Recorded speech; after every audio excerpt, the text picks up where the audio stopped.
Welcome back students. तो dear students, आज हम करने वाले हैं ओवरव्यू ऑफ डिफरेंशिएशन। ये वीडियो पूरी देखें, अच्छी तरह से देखें, तभी जाके आप डिफरेंशिएशन के सभी कंसेप्ट्स को अच्छी तरह से समझ पाएंगे। ओके, तो सबसे पहले हमने पढ़ा था कि डिफरेंशिएशन होता क्या है। Differentiation is change in one variable with respect to other, ठीक है। और उससे रिलेटेड कुछ फॉर्मूलाज पढ़े थे। तो देखिए, पहला फॉर्मूला था, अगर x raise to the power n वाली सिचुएशन आती है किसी फंक्शन में, तो उसका डेरिवेटिव आप कैसे फाइंड करेंगे। सी, तो देखो x raise to the power n पहला फॉर्मूला था, x raise to the power n, तो n को आगे लिखेंगे x की पावर n माइनस 1। दूसरा फॉर्मूला था, अगर आपके पास कांस्टेंट फंक्शन है उसका डेरिवेटिव क्या होता है, 0। देखो, कांस्टेंट फंक्शन एक ऐसा फंक्शन होता है जहां पर वेरिएबल नहीं दिया होगा तो उसका डेरिवेटिव होता है 0। तीसरा फॉर्मूला था, अगर कांस्टेंट भी है और वेरिएबल भी है, ऐसे क्वेश्चन को हम कैसे सॉल्व करेंगे। तो फॉर्मूला बताता है कि जो n है एक वेरिएबल में, उसको आगे c के साथ मल्टीप्लाई करो और जो वेरिएबल दिया है x, उसकी पावर में 1 कम हो जाएगा। अब इससे रिलेटेड हमने क्वेश्चंस किए थे। देखिए, मैं एक एग्जांपल लेता हूं इन तीनों से related. x raise to the power 5 plus 6x raise to the power 6 नहीं 4 लेता हूं, minus 3x square plus 5x plus 4, या फिर इधर सिर्फ इतना लेता हूं x raise to the power 2। ये इसका डेरिवेटिव हमने फाइंड आउट करना है by using this three formulas. तो देखिए, x raise to the power 5, यहां पर x raise to the power n वाला फॉर्मूला अप्लाई होने वाला है, तो इसका डेरिवेटिव क्या होगा, रूल के अकॉर्डिंगली 5 आगे आएगा, x की पावर 1 कम हो जाएगी, n माइनस 1 जैसे n की भी 1 पावर कम होगी, तो इधर कितना आएगा 4 प्लस, अब ये थर्ड फॉर्मूला क्या था, अगर c x raise to the power n, देखो यहाँ कांस्टेंट फंक्शन था, कांस्टेंट वैल्यू है, उसके साथ क्या है x raise to the power 4 एक वेरिएबल है, तो इसका डेरिवेटिव हम कैसे निकालेंगे, 4 आगे आएगा, 6 4 24 और x की पावर 1 कम हो जाएगी 3, minus once again first formula apply होगा, x raise to the power 2 का क्या होगा 2, x की पावर 1 कम हो जाएगा, फिर plus 5 as it is, x की पावर 1 था, मल्टीप्लाई हो गया, 5 1 जार 5 और x का डेरिवेटिव होता है 1, प्लस इधर आ गया कांस्टेंट फंक्शन c, इसका डेरिवेटिव होता है 0। Then it will be 5x raise to the power 4 plus 24x raise to the power 3 minus 2x plus 5 will be your answer. Okay, तो ये है फर्स्ट टाइप, जो टाइप 1 के फॉर्मूलाज थे, ठीक है। तो इस तरह से क्वेश्चन आते हैं टाइप 1 के फॉर्मूला जहां पर हम अप्लाई करते हैं। Now type 2, now question related to formula of type 2। जो टाइप 2 के फॉर्मूलाज है वहां पे कैसे क्वेश्चन आते हैं, एग्जैक्टली मान लो यही क्वेश्चन है, इसी क्वेश्चन को आप अगर टाइप 2 की फॉर्म में आता तो कैसे आता, इसी क्वेश्चन में बाहर दिया होगा 7, या फिर इसी क्वेश्चन में लगा होगा अंडर रूट, या फिर यही क्वेश्चन होगा एक्सपोनेंशियल की पावर में, या फिर यही क्वेश्चन होगा लॉगरिथमिक के साथ। तो ऐसे क्वेश्चन हम कैसे करेंगे, तो उसके लिए क्या था, ये जो फर्स्ट टाइप वाला बेसिक कंसेप्ट है, ये 3 फॉर्मूलाज पहले ये क्लियर चाहिए, तभी जाके आपको ये आने वाले हैं। ये मैं पिछली वीडियो में भी बता चुका हूं आपको। नाउ सी, तो इसी तरह से मैं एक क्वेश्चन लेता हूं, मान लो सबसे पहला फॉर्मूला देखो, सेकंड जो टाइप 2 है उसमें पहला formula y raise to the power n वाला। तो कैसा क्वेश्चन आएगा, एग्जाम्पल,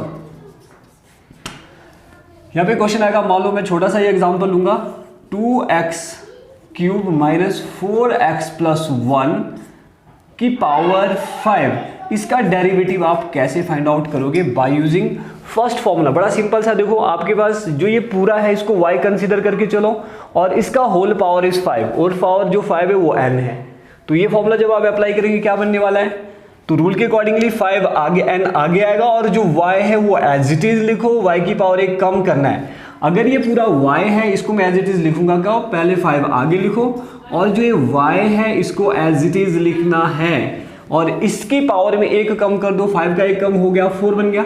ओके, नाउ नेक्स्ट क्या करना होता है, y, जो y है उसका अलग से डेरिवेटिव, देखो y का अलग से डेरिवेटिव कर दो। y क्या था यहाँ पे, ये पूरा, यानी 2x cube minus 4x plus 1, इसका अलग से डेरिवेटिव होगा।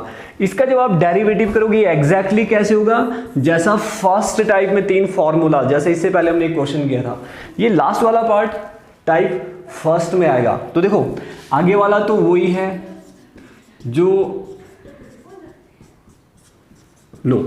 जो आगे वाला पार्ट है वो एग्जैक्टली वही रहेगा जो ऊपर से आ रहा है। देखो 5 आगे लिखा, इसकी पावर एज इट इज, ठीक है। यहां भी मैंने चेंज नहीं किया, सिर्फ चेंजेस किस में आएगा, चेंज आएगा इसके डेरिवेटिव में। इसका डेरिवेटिव निकालो तो फर्स्ट रूल क्या बताता है, अगर ऐसी सिचुएशन है तो आपको 3 आगे लाना पड़ेगा, 3 2 जार 6, x raise to the power एक कम हो जाएगा, फिर माइनस 4x का डेरिवेटिव 4 है और x का 1 होता है प्लस 1 का होता है 0। इसका मतलब इसका डेरिवेटिव इतना ही रहेगा और ये निकला आपका आंसर, सिंपल सा। तो इस तरह से आप जो टाइप 2 है इसका फर्स्ट जो फॉर्मूला है उसको अप्लाई कर सकते हो किसी क्वेश्चन में। नाउ सेकंड फॉर्मूला के लिए भी एक एग्जांपल लेते हैं। नाउ अंडर रूट के अंदर आपके पास कोई भी फंक्शन हो सकता है, इट में भी x³ - 5 मान लो ये है, इसका डेरिवेटिव हमने फाइंड आउट करना है, ये अंडर रूट के अंदर है। तो रूल क्या बताता है, जब आप ऐसे फंक्शन का डेरिवेटिव निकालोगे जो अंडर रूट के अंदर है तो क्या करना पड़ेगा, सबसे पहले 1/2, ठीक है। और जो पूरा क्वेश्चन है उसको कहां पे लिख लो, 2 के साथ नीचे डिनोमिनेटर में, ठीक है। And after that y consider करो, y क्या है वहां पे, उस y का अलग से डेरिवेटिव फाइंड आउट करो, ठीक है।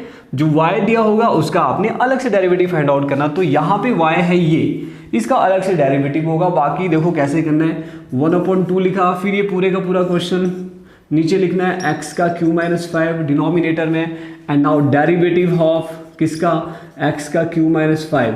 सिर्फ y लेना है ना कि अंडर रूट नहीं लेंगे, सिर्फ y ले लो यहां पे, ठीक है। अब देखो कैसे सॉल्व करेंगे, 1/2 एज इट इज, x³ - 5 भी as it is, and now derivative of this it is, देखो कैसे करते हैं सिंपल, फिर से उसी फॉर्मूला से, x raise to the power 3, 3x, 3 आगे आएगा, x की पावर एक कम हो जाएगी 2, और -5 का derivative is 0, therefore answer will be 3x² divided by 2 x³ - 5। तो इस तरह से आप डेरिवेटिव फाइंड आउट कर सकते हैं अंडर रूट वाले क्वेश्चन को और ये वाला फॉर्मूला अप्लाई करके। ओके, नाउ दीज 3 फॉर्मूलाज, अब इनसे भी एक एक क्वेश्चन लेते हैं, एक एक एग्जांपल लेंगे इन सभी क्वेश्चंस का। Next formula a raise to the power y। इस तरह के फॉर्मूला को हम कहां पे यूज करेंगे, मान लो आपके पास है 7, ऊपर है 1 - x का स्क्वायर, इसका डेरिवेटिव फाइंड आउट करना है। यहां पर 7 को कंसीडर करके चलेंगे a, और y होगा 1 - x²।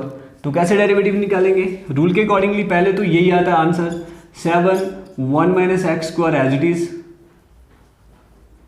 7 की पावर में 1 - x² एज इट इज, और फिर साथ में लिखते हैं log 7। देखो यहां पर भी log a, ठीक है, जो कांस्टेंट वैल्यू उसका log, और साथ में y का अलग से डेरिवेटिव, y का डेरिवेटिव होता है 1 - x²। It will be 7 1 - x² as it is, फिर log 7 हो जाएगा, इसका डेरिवेटिव होगा 1 का डेरिवेटिव 0 - x² का डेरिवेटिव 2x, एंड फाइनली इसको सबसे आगे लिखो, माइनस का 2x हो गया सबसे आगे, फिर इंटू 7 1 - x² log 7, इसको इसके साथ मल्टीप्लाई नहीं करना है।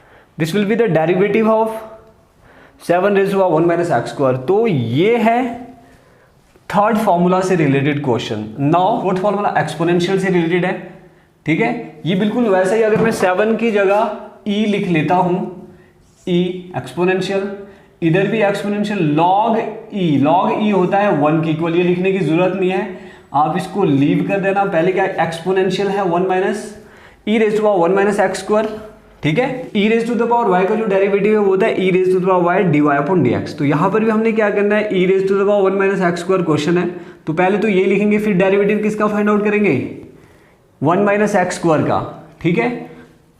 ओके, मैंने बताया था log e 1 की इक्वल होता है, वो लिखने की जरूरत नहीं है।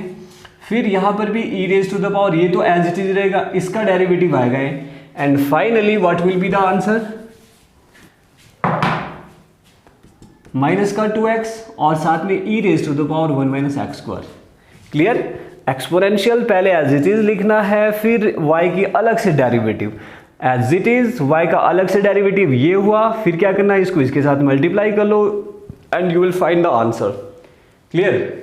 एंड नाउ लास्ट फॉर्मूला है लॉगरिथम। अब कोई लॉगरिथमिक फंक्शन का देखो, जब हम डेरिवेटिव फाइंड आउट करें, रूल क्या बताता है, log y दिया है तो इसको 1/y लिखो पहले, जो भी यहाँ पर फंक्शन है उसको 1/y की फॉर्म में लिखना और तब जाके y का अलग डेरिवेटिव करना है। तो देखिए एग्जांपल लेते हैं हम फिफ्थ, जहाँ पर फिफ्थ फॉर्मूला यूज होगा। तो मान लो आपके पास है log 7x - 5, सिंपल सा एग्जांपल ले रहा हूँ, या फिर 7x² - 5x + 2, मान लो ऐसा है, ये क्वेश्चन है, लॉगरिथमिक ऑफ 7x² - 5x + 2। जब इसका आप डेरिवेटिव फाइंड आउट करोगे, what will be the derivative according to the formula. तो मतलब लॉग के साथ जो भी दिया है पीछे उसको डिनोमिनेटर में लिख लो, 7x² - 5x + 2। यहाँ पर जो भी फंक्शन होगा उसको डिनोमिनेटर में लिखा और फिर उसी का ही डेरिवेटिव फाइंड आउट करना है, क्योंकि ये होगा y, ये पूरा पार्ट इसमें y होगा, इस y का अलग से डेरिवेटिव फाइंड आउट करेंगे। ठीक है, और जो ये y है इसका डेरिवेटिव अकॉर्डिंग टू जो भी रूल यहाँ पर है टाइप फर्स्ट में, उसके अकॉर्डिंगली करेंगे। तो it will B 1/7x² - 5x + 2 और इसका डेरिवेटिव होगा 7 2 14x - 5x का डेरिवेटिव 1 और 2 का डेरिवेटिव 0। तो मैं यहाँ पर इसको यहीं पर ही खत्म कर लेता हूं। तो इतना डिवाइडेड बाय इतना विल बी द आंसर, ये आंसर होगा। तो क्लियर स्टूडेंट्स, देखो यहां से आपको ये क्लियर हो गया होगा कि अगर ये कॉन्सेप्ट क्लियर नहीं है तो आप इन फॉर्मूलाज को यूज नहीं कर पाएंगे। ये फॉर्मूला तभी यूज होंगे अगर आपका जो टाइप फर्स्ट वाले फॉर्मूलाज हैं, इनसे रिलेटेड क्वेश्चन कैसे सॉल्व करने हैं, तभी जाके आप इन फॉर्मूलाज से रिलेटेड क्वेश्चन को सॉल्व कर पाओगे। ओके, तो dear students, this is the overview of basic concept of differentiation. Okay, तो इन कंसेप्ट्स के बेस पे आप बाकी के जो कंसेप्ट्स हैं डिफरेंशिएशन के, वो आप इजीली अंडरस्टैंड कर पाओगे। तो बने रहिए मेरे साथ, keep watching this channel, see you in the next video. Thank you very much.